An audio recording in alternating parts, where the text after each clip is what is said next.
보면 동상이몽이라는 그런 단어가 있어요. 동상이몽이 뭘까요?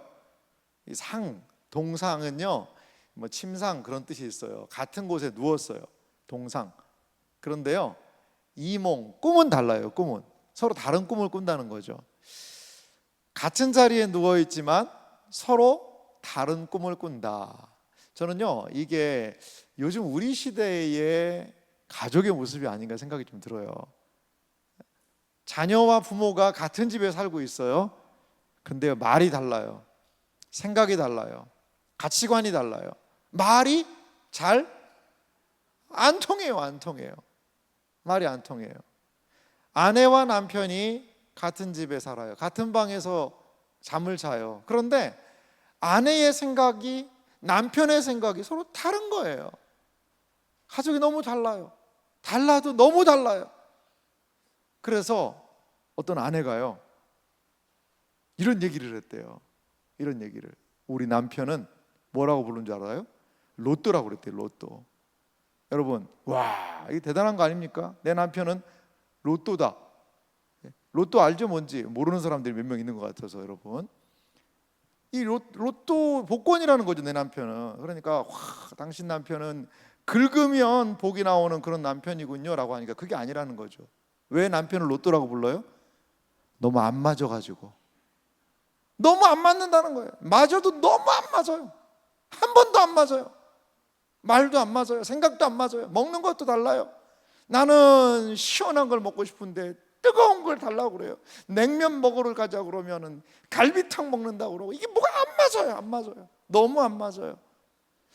우리 가정은요, 어떤가요, 여러분? 동상이몽 속에 우리 가정이 고통 속에 있지 않나, 이러한 좀 생각이 들어요.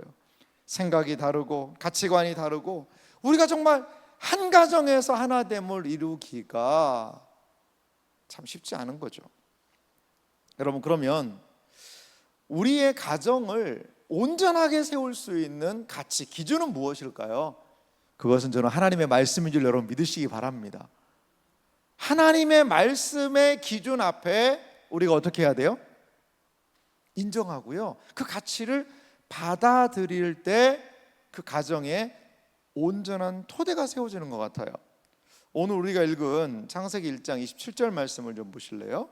이것은 하나님께서요, 이 세상을 만드실 때 이 세상에 부여하신 창조의 질서라는 거죠. 자, 27절 말씀. 하나님이 자기 형상 곧 하나님의 형상대로 사람을 창조하시되, 남자와 여자를 창조하시고 하나님이 그들에게 어떻게 하셨어요? 복을 주시며 하나님이 그들에게 이르시되 생육하고 번성하여 땅에 충만하라. 땅을 정복하라. 바다의 물고기와 하늘의 새와 땅에 움직이는 모든 생물을 다스리라 하시니라. 여러분, 이 말씀은요, 남자와 여자를 창조하시고 인류의 첫 가정에 주신 말씀이라고 지난 주일 설교 때 말씀을 드렸어요. 그리고 이 가정에게 28절에 사명을 주셨다고 그랬죠. 뭐라는 거죠? 이거는 막 자연을 난개발하고 막 그냥 개발해가지고 니들 편한 대로 다 써라, 정복해라, 다스려라, 그러한 무자비한 개발의 의미가 아니에요. 마치 선한 왕이 그 나라를 잘 다스리는 거죠. 선한 왕이 다스리는 나라는 어떤 나라일까요? 선한 나라겠죠. 그런 의미가 이 성경 구절에 있다는 것을 우리는 알아볼 수 있습니다. 자, 그럼 이렇게 한번 좀 정리를 한번 해봅시다. 다음 내용 가볼까요? 이 첫 가정에 주신 하나님의 말씀은 뭐냐? 남자와 여자의 성 정체성을 부여하셨어요.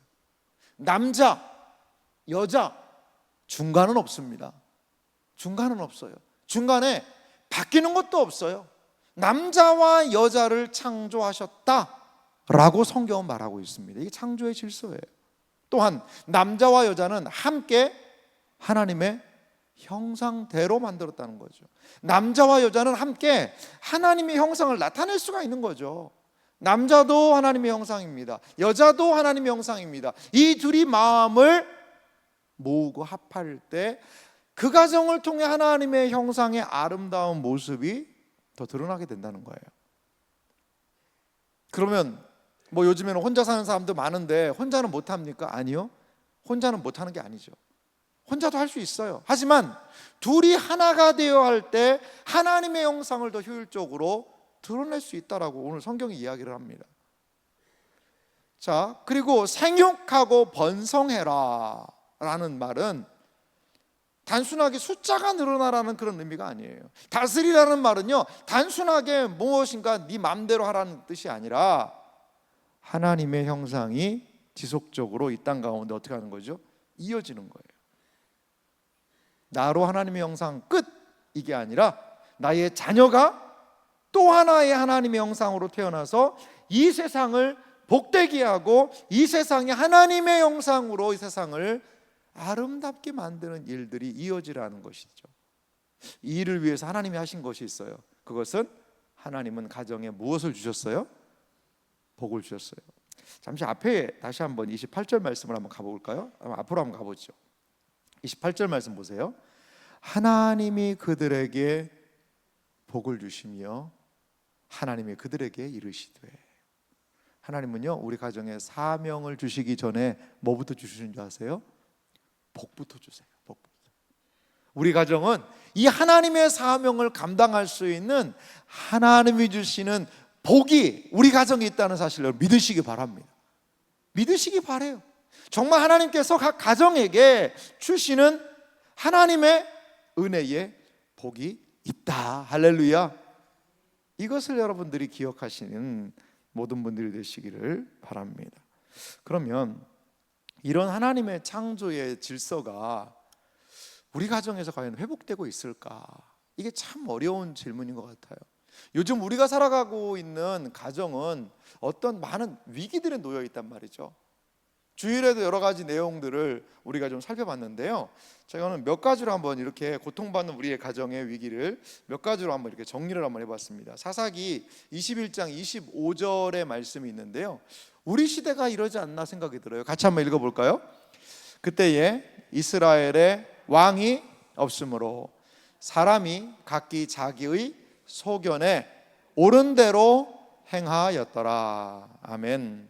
자, 사사기 말씀, 이게 맨 마지막 절인데요, 이렇게 얘기해요. 그때의 이스라엘에 누가 없었어요? 왕이 없었기 때문에.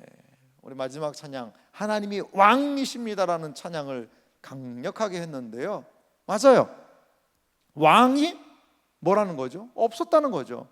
그래서 어떻게 해요? 사람들이 각기 자기 소견에 옳은 대로, 자기 생각이 좋은 대로 한다는 거죠. 창조에 하나님의 질서가 부여됐어요. 창조주 하나님이 주신 질서가 있어요. 그런데요, 각기 자기 마음대로 하는 거죠.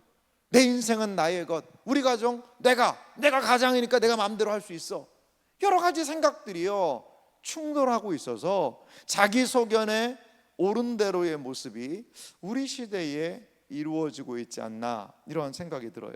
그러면 우리 시대의 가정의 어려움들은 어떤 내용들이 있을까요? 제가 몇 가지로 한번 정리를 한번 해봤습니다. 이 성의 역할, 성은요 남성과 여성, 특별히 가정에서 남편과 아내의 역할이요 매우 혼란스러운 시대가 우리 시대인 것 같아요. 이 성경이 가르쳐주는, 성경이 말하는 남편의 역할, 성경이 말하는 아내의 역할, 성경이 말하는 자녀의 역할, 성경이 말하는 부모의 역할, 이것보다요 뭐가 더 중요해요? 우리 시대의 문화, 우리 시대의 내가 느끼는 감정, 시대 분위기가 더 중요한 시대에 우리 놓여 있어요. 그러니까 우리 가장들은요 한번 꼭 생각해 보실 필요가 있다고 봐요. 우리 가장들은 내가 성경적인 가장인가? 성경적인 남편인가? 성경적인 부모인가? 이거를요 끊임없이 생각을 한번 해봐야 돼요. 요즘 남편들은 어떤 일을 하죠? 가정에서 자녀 교육에 대한 어떤 역할을 하고 있죠? 요즘에 자녀 교육을 잘하기 위해서는 뭐가 필요하다고 그래요? 자녀 교육을 잘하기 위해서 몇 가지 필요한 게 있대요. 자녀 교육을 잘하기 위해서 뭐가 필요하다고 그래요? 할아버지의 재력이 필요하답니다. 할아버지가 돈이 있어야 자녀 교육을 할 수 있다는 거죠. 그리고 두 번째는 뭐예요? 엄마의 정보력이 필요하다는 거죠. 엄마가 어느 학원이 쪽집게인지 이런 것들을 좀 재빠르게 정보를 알아야 된대요. 그리고 세 번째는 뭔지 아세요? 세 번째, 남편의 무관심입니다. 남편의 무관심. 애들에 대해서 애들은 어릴 때 좀 놀게 해야지, 남편 손에 들어가는 한 우리 자녀 교육은 망가지고 무너진다. 그러니까 남편의 무관심. 당신은 뭐 하라는 거죠? 돈 벌어 오시오. 그 돈으로 그러면 내가 정보력 가지고 학원하고, 이것 가지고도 부족하니까 할아버지가 한 번씩 뭘요? 총을 쏘아주는 거죠. 이렇게 캐시를 그냥 막 넣어주는 거죠. 이 돈 가지고 애들 뭐 사줘라, 학원 뭘 하라. 이렇게 해야지만 자녀 교육 성공한다라는 그런 시대 분위기가 있단 말이죠. 그래서 애들이 뭐라고 이야기하고 하면, 남편들이 뭐라고, 가장이 뭐라고 얘기하려고 그러면, 아이고 애들 그냥 내버려 두라고, 당신이 뭘 아냐고. 그러면 아무 소리 못 합니다. 여러분, 이 시대에 과연 남편과 아내, 가장, 부모, 자녀, 과연 성경적으로 우리는 어떠한 역할을 감당해야 될 것인가, 참 깊이 고민해야 될 것 같아요. 고민해야 될 것 같아요. 그러면 그리고 또 하나, 이거 뭐 주일에도 좀 살펴봤던 내용이죠. 동성애에 대한 부분인데요. 자기가 성을 결정하는 시대가 우리 시대가 돼버렸죠. 우리 시대가 돼버렸어요. 성별은 태어나는 것이 아니라 선택하는 거다, 이런 생각이 있어요. 내가 남자로 태어났는데 어느 날 여자가 될 수도 있고, 여자를 하다가 좀 재미없으면 또 다시 남자로 바꿀 수도 있고, 사실 이게 왔다 갔다 하는 사람들도 있더라고요. 신문 기사 이런 거 보니까 뭐 드물긴 하지만요, 이렇게 성별을요 바꾸기도 하고, 한 나라는요 아이들이 청소년기 때 자기 성별을요 결정하고 그에 맞게 그냥 막 수술할 때 지원금을 주는 나라도 있더라고요. 여러분, 이게 무슨 말입니까? 그때는 여러 가지, 청소년기는 어때요? 생각을 여러 가지를 할 때예요. 이 생각도 하고 저 생각도 하고, 아직 여러 가지가 완성되지 않은 그 나이에 그 아이의 결정에 따라서 자신의 성별을 결정하고, 그리고 그거에 따라서 수술하도록 국가가 지원금을 준다는 거, 이게 말이 되는 얘기입니까? 우리가 살아가는 시대가 그러한 시대가 되어버렸어요. 출산, 자녀 양육 기피하고 있죠. 출산율이 우리나라 같은 경우는 너무 감소하고 있어요. 근데 참 감사하게요, 2024년에 출산율이 소폭 올랐어요. 2023년은요 0.73까지 떨어졌는데 그게 0.02가 올라갔어요. 할렐루야입니다. 정말. 어떤 사람은 2024년도에 0.6대까지 떨어질 거다. 이게 뭐냐면 한 15세에서부터 49세 여성까지를 가임 여성으로 보고, 이 여성이 일평생 동안 15세에서부터 49세까지 일평생 동안 그 가임 기간 동안 낳을 수 있는 자녀 수를 한번 생각해 보는 거죠.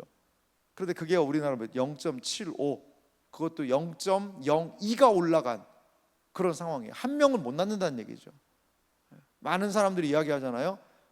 한국은 앞으로 자연 소멸될 거다, 이런 얘기까지 하고 있는 그런 시대.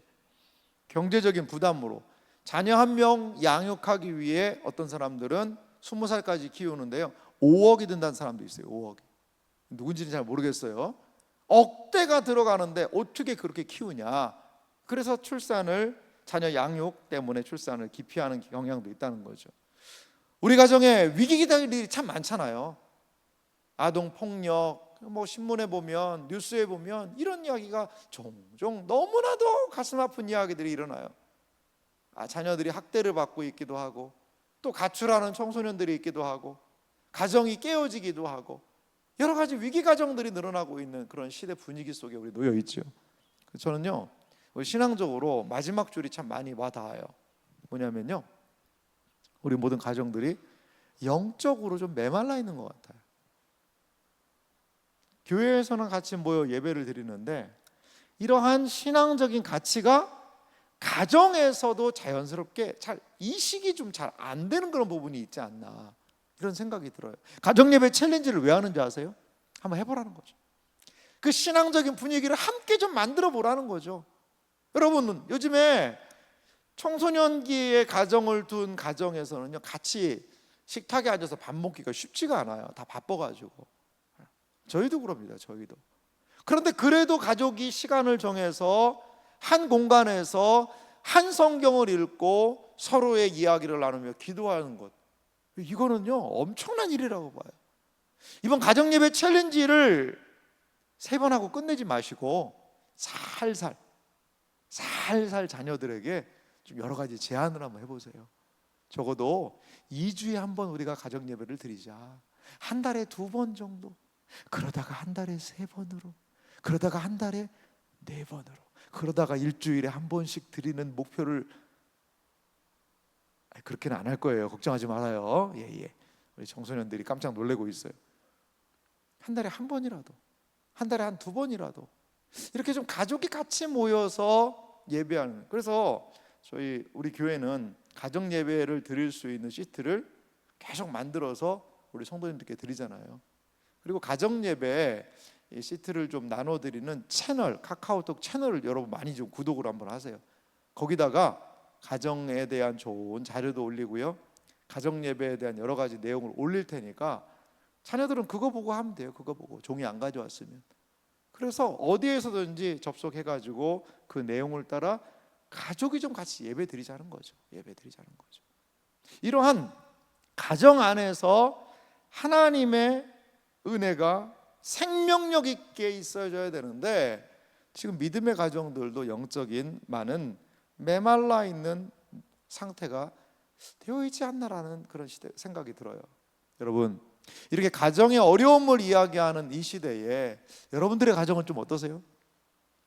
자녀들이 학교에 다녀오면 오늘 학교에서 있었던 일들을 어머니에게, 부모님에게 이야기하고, 남편이 퇴근을 하면 온 가족이 함께 식탁에 모여 앉아서 도란도란 하루의 이야기를 나누고, 그리고 이야기가 마친 다음에는 가족이 TV 앞에 모이는 것이 아니라 밥을 먹었으니 자, 이제 가정 예배 시간이다.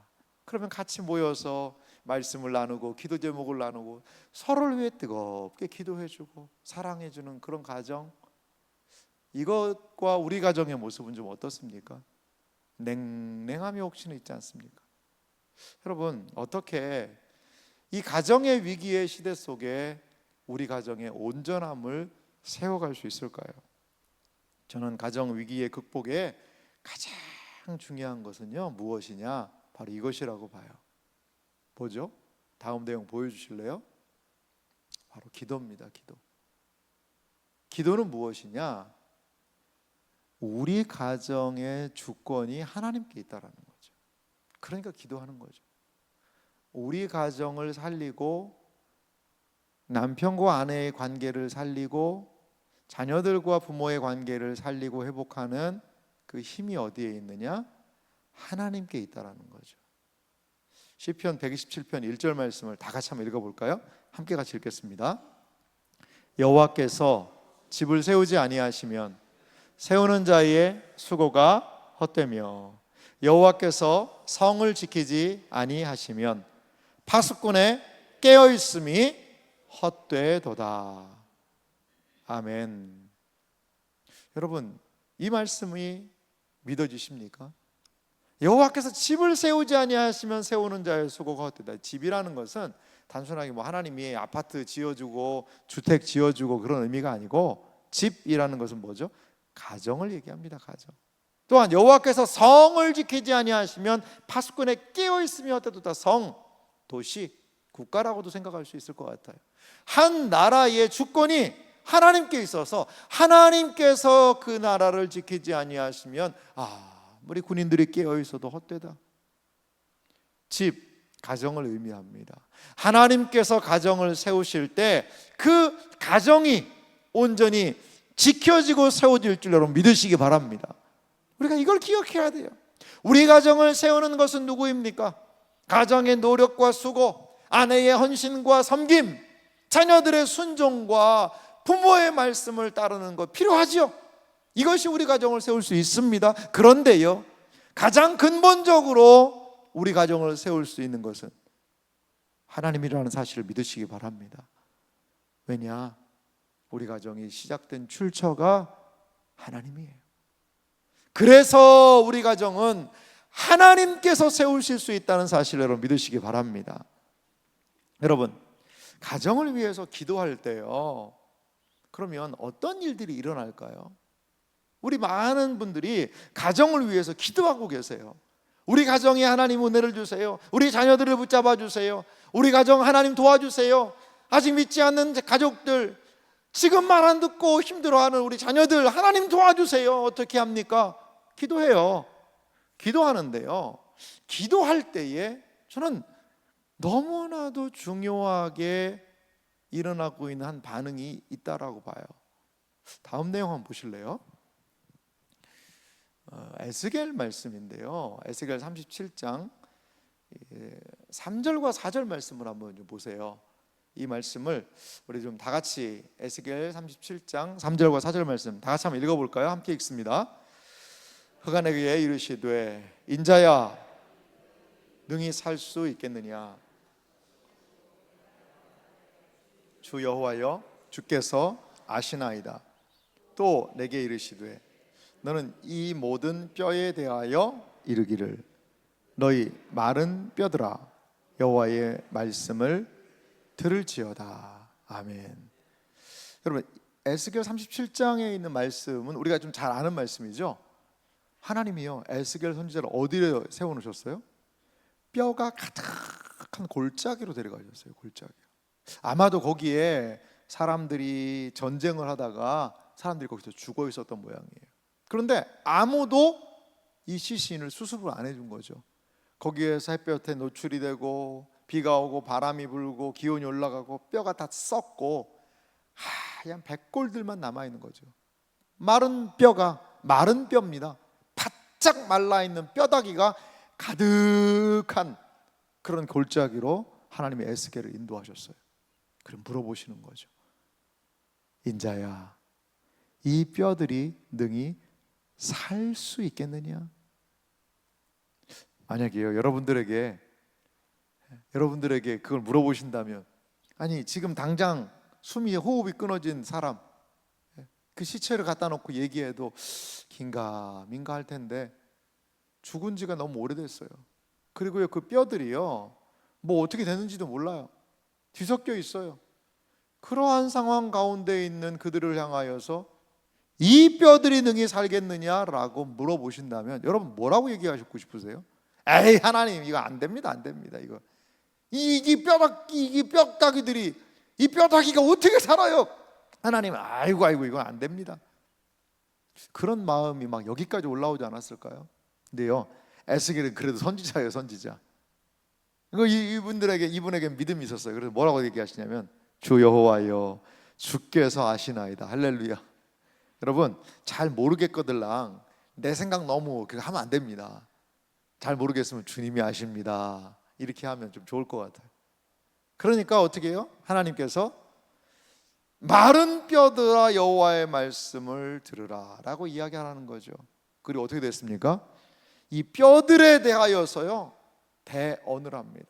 그러자 이 뼈들이 어떻게 해요? 살아났다라는 거죠. 그래서 큰 군대가 됩니다. 이것은 이스라엘 백성에 대한 환상이에요. 이스라엘 백성의 모습은요, 포로로 잡혀가서 사는 그들은요 꼭 마른 뼈 같은 거예요. 아무런 생기가 없어요. 아무런 생명력이 없어요. 너무나도 무기력해요. 그러한 그 이스라엘 백성을 다시 하나님은 무엇으로요? 군대로, 마른 뼈다귀와 같은 그들을 군대로 회복시키겠다는 거죠. 이게 하나님의 약속입니다. 에스겔 선지자에게 이 과정을 보여주신 것을 보세요. 제가 설명을 하고 있는데요, 마른 뼈들이 과연 살아날 수 있을까? 이거 참 쉽지 않은 거예요. 에스겔에게 이 질문하신 이유가 뭘까요? 에스겔의 무엇을 바꾸기 위해서? 생각을 바꾸기 위해. 에이, 마른 뼈는 안 돼. 아유, 이거는 안 돼. 어디 아파서 다친 사람도 아니고, 아유, 이거 어떻게 살아? 안 돼. 저는요, 인자야 이 뼈들이 능히 살 수 있겠느냐, 이 말이요 어떻게 들리냐면, 가정의 달이 어떻게 들리느냐면요, 이 가정이 능히 살 수 있겠느냐? 다른 말로, 니네 가정이 진짜 살 수 있겠느냐? 영적인 생기를 잃어버리고 자녀와 부모가 동상이몽, 다른 생각을 하고 서로가 하나가 되지 못하고 마음을 무너뜨리고 생각을 무너뜨리고 그러한 이 가정의 모습, 그래서 가정에 소망을 발견할 수 없는 그 절망적인 상황 가운데서 주님이 물어보시는 거예요. 사랑하는 딸아, 사랑하는 아들아, 니네 가정이 살겠느냐? 너네 둘 부부관계가 다시 회복되겠느냐? 너의 자녀 관계가 회복되겠느냐? 네 형제들이 서로 으르렁거리고 싸우고 있는데 다시 하나가 될 수 있겠느냐? 에이, 하나님 안 돼요. 우리 남편 안 됩니다. 아유, 우리 아내 안 됩니다. 아이고, 그 자식은 내놓은 자식입니다. 안 됩니다. 안 됩니다. 아이고, 우리 형님, 내 동생 말도 하지 마십시오. 안 됩니다. 안 됩니다. 마른 뼈가 살아날 수 없다고 생각하는 것처럼 우리도 그렇게 머물러 있지는 않습니까? 하지만 하나님이 물으실 때는요, 그것에 대한 계획이 계신 것 같아요. 에스겔 선지자에게 물으신 것은요, 에스겔의 무엇? 생각을 바꾸시는 거죠. 생각을 바꾸시는 거예요. 사랑하는 성도 여러분, 하나님이면 능히 하실 줄 믿으시기 바랍니다. 여러분, 이 뼈가 능히 살겠느냐? 너네 가정이 능히 살겠느냐? 너네 가정이 다시 회복될 수 있겠느냐? 너네 관계가 다시 회복될 수 있겠느냐? 라고 물을 때 우리는 무엇이라고 대답해야 할까요? 주여, 주님이 아십니다. 왜? 내가 볼 때는 소망이 없거든요. 마른 뼈가 어떻게 삽니까? 라고 감히 말은 못하지만 주님이 아십니다. 주님이 할 수 있습니다.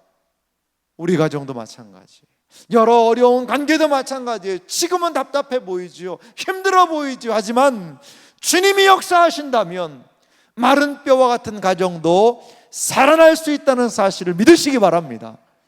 이게 바로 우리 가운데 변화되어야 할 생각이라는 겁니다. 여러분, 가정의 회복은 어디서 올까요? 생각을 바꾸시면서 온다고 저는 믿어요. 생각을 바꾸심.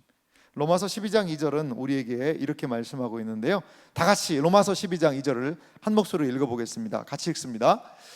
너희는 이 세대를 본받지 말고 오직 마음을 새롭게 함으로 변화를 받아 하나님의 선하시고 기뻐하시고 온전하신 뜻이 무엇인지 분별하도록 하라. 아멘.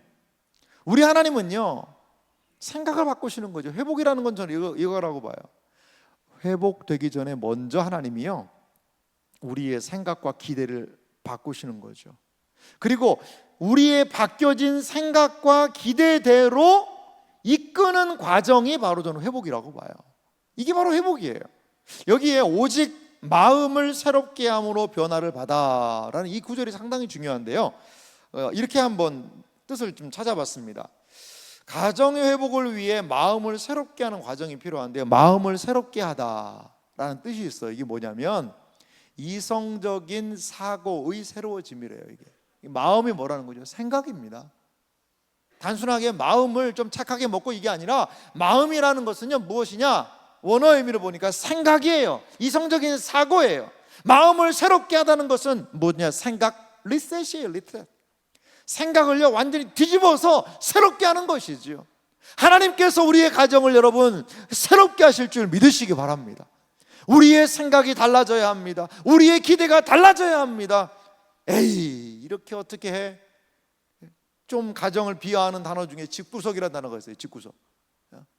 아이고, 우리 집구석은 안 돼. 우리 집구석은 안 돼. 우리 자녀들은 안 돼. 남편 안 돼. 아내 안 돼. 우리 부모님은 안 돼. 우리 애들 안 돼. 안 돼. 집구석. 아니요. 오늘 기도할 때 가정에 대한 여러분 생각을 바꿔야 됩니다. 생각을 바꿔야 됩니다. 자녀에 대한 생각이 달라져야 됩니다. 부모님에 대한 생각이 달라져야 돼요. 달라져야 돼요. 가정이 새로워지기 위해서는 무엇이요? 먼저 내면의 변화가 필요해요. 말씀과 기도는요 우리의 마음과 생각을 변화시켜요. 말씀과 기도가 우리의 생각을 변화시키지 못하고 있다면요 말씀과 기도 제대로 못하고 있는 겁니다. 튕겨내고 있는 거예요. 그냥 말씀을 유의하고 즐기고만 있는 거예요. 음식을 두고 눈앞에 있는 음식을 먹고 기운을 차리고 힘을 내야 되는데요, 음식을 잔뜩 차려놓고요, 구경만 해요. 야, 이건 이 맛이고 이건 저 맛이고 저건 이 맛이고 이건 이렇고 저렇고 많이는 알아요. 근데 먹고 힘을 내야 되는데 힘을 못 내요. 힘이 없어요. 여러분, 말씀을 그냥 쇼핑하듯이 말씀을 그냥 소비하는 데 만족하고 있지 않습니까? 하나님의 말씀을 적당하게 듣고 지적인 유입, 나 아는 말씀이네 오늘. 야, 참 그 말씀 멋지네, 좋네. 음식을 눈으로 음미하듯이 그렇게 하고 있지는 않습니까? 사랑하는 이 자리에 계신 여러분, 우리가 기도할 때요, 생각이 달라져요. 남편과 아내의 관계, 부모와 자녀와의 관계, 그 갈등, 기도하면요, 하나님이 막 내 양심을 일깨워줘요. 서로 화해하고 회복하지 않으면 막 불편하게 하시는 거죠. 불편하게. 그래서 더 뜨겁게 기도하게 해요. 그리고 더 자존심을 낮추고 납작 부부가 대화로 나아가게 해요. 자녀를 이해하며 용납하는 방향으로 나아가게 해요. 이것이 바로 말씀과 기도가 우리의 생각을 뒤바꾸시는 과정인 줄 여러분 믿으시기 바랍니다. 여러분, 우리에게 필요한 게 뭐죠? 이 하나님의 말씀에 우리의 생각을 좀 의탁하는 과정이 좀 필요한 것 같아요. 의탁하는 과정.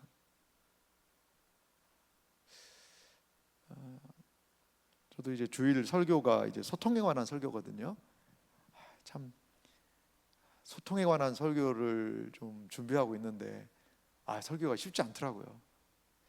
이 뭐 소통이라는 것이 뭐 너무나도 방대하잖아요. 그 범위가 부모 자녀 간의 소통도 필요하고 부부 간의 소통도 필요하고 고부 간의 소통도 필요하고 그리고요 여러 다양한 이웃과 형제 자매와 여러 소통이 필요한데 이 소통이라는 주제를 이게 참 한다는 게 쉽지가 않구나라는 생각이 들었습니다.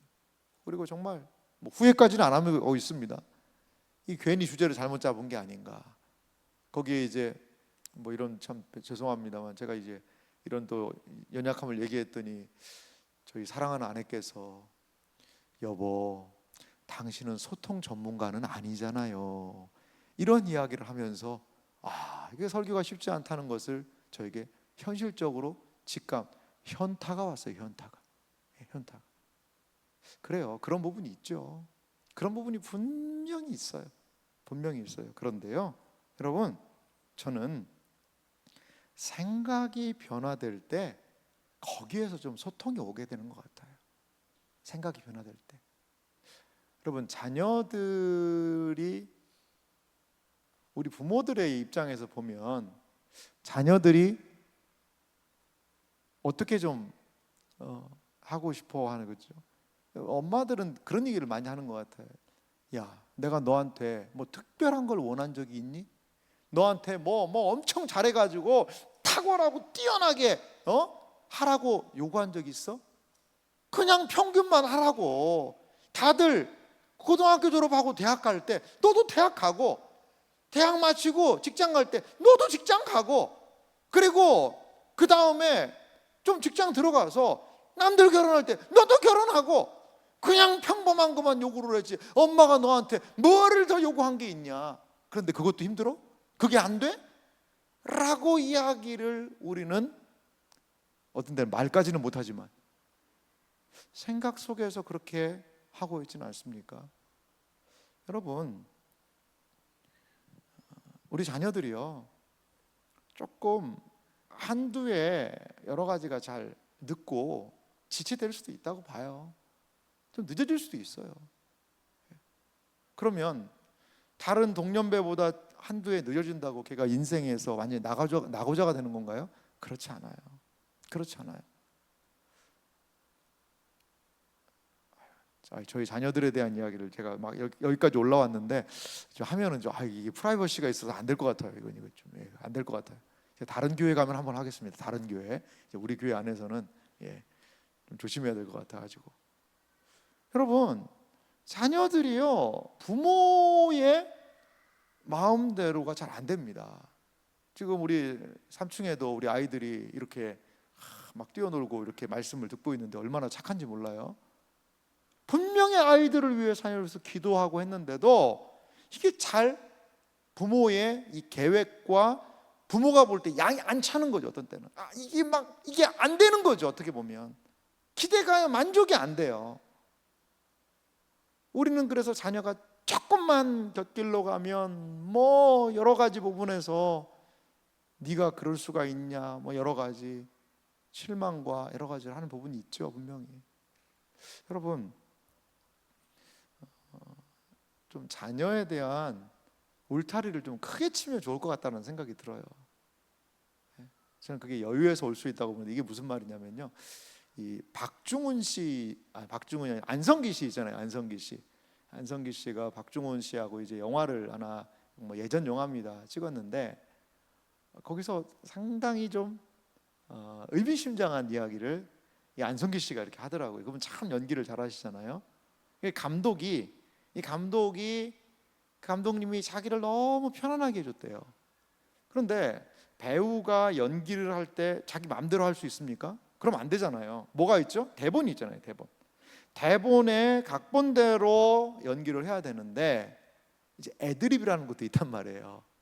그냥 그 각본대로만 다 외워서 그렇게 완벽하게 해야 되겠죠.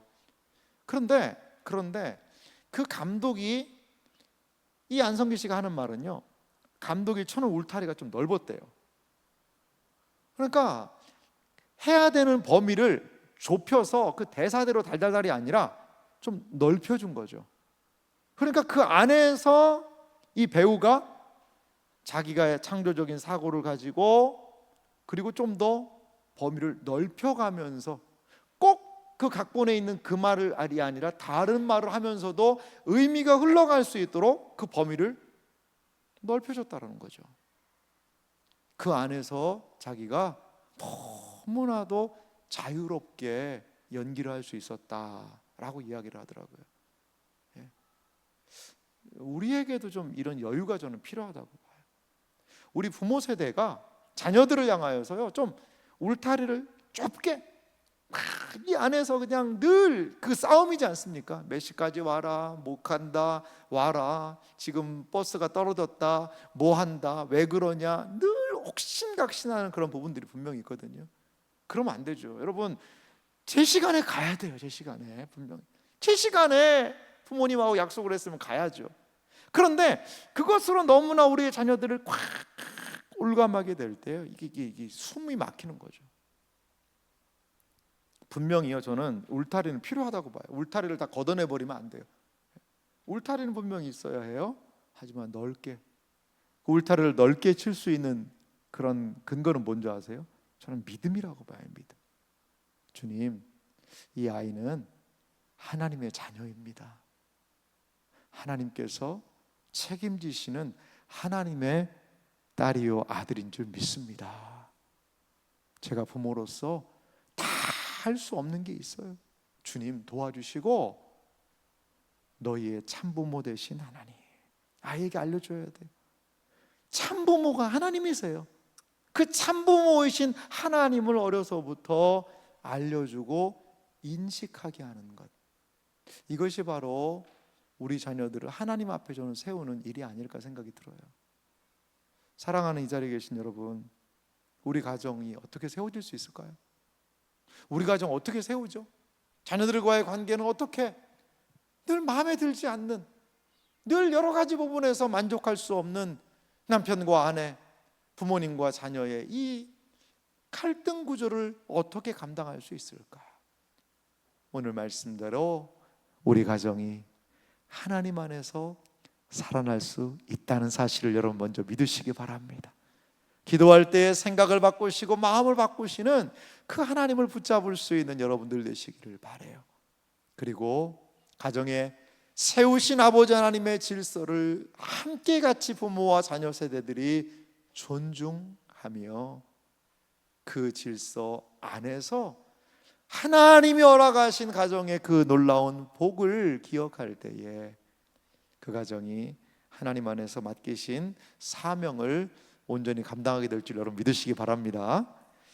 갈라디아서 6장 9절과 10절 말씀을 우리 읽으며 오늘 말씀을 좀 마무리 정리했으면 좋겠습니다. 우리 다 같이 갈라디아서 6장 9절과 10절 말씀 읽어볼까요? 함께 같이 읽겠습니다. 우리가 선을 행하되 낙심하지 말지니 포기하지 아니하면 때가 이름에 거두리라. 그러므로 우리는 기회 있는 대로 모든 이에게 착한 일을 하되 더욱 믿음의 가정들에게 할지니라. 아멘. 사랑하는 성도 여러분, 선을 행하되 낙심하지 마세요. 가정아 살아나라. 주여, 마른 뼈와 같은 우리 가정도 주님 안에서 살아나게 될 줄 믿습니다. 이것을 기억하며 포기하지 아니하면 때가 이름에 거둘 날이 있을 줄 믿으시기 바랍니다. 우리는 더욱더 기도해야 합니다. 누구를 위하여? 믿음의 가정들을 위하여. 믿음의 가정들이 믿음 안에서 하나님의 창조의 질서를 회복하고, 믿음의 가정들이 서로 존중하며 사랑하며, 가정이 위기를 만난 이 시대 가운데서도 하나님께서 보호하시고 인도하시는 가정의 아름다움을 이 시대에 우리는 나타내고 드러내야 될 줄 믿습니다. 사랑하는 이 자리에 계신 여러분, 우리 자녀들을 위해서 기도합시다. 이 자리에 있는 모든 자녀 세대 여러분, 우리의 부모님을 생각하며 기도합시다. 남편을 위하여, 아내를 위하여, 서로를 위하여서 우리가 기도할 때에 이 힘들고 어려운 세상 속에서도 우리의 가정들을 믿음으로 세워나갈 줄 믿습니다. 이러한 놀라운 은혜의 역사가 우리 모두에게 있으시기를 주님의 이름으로 축원합니다.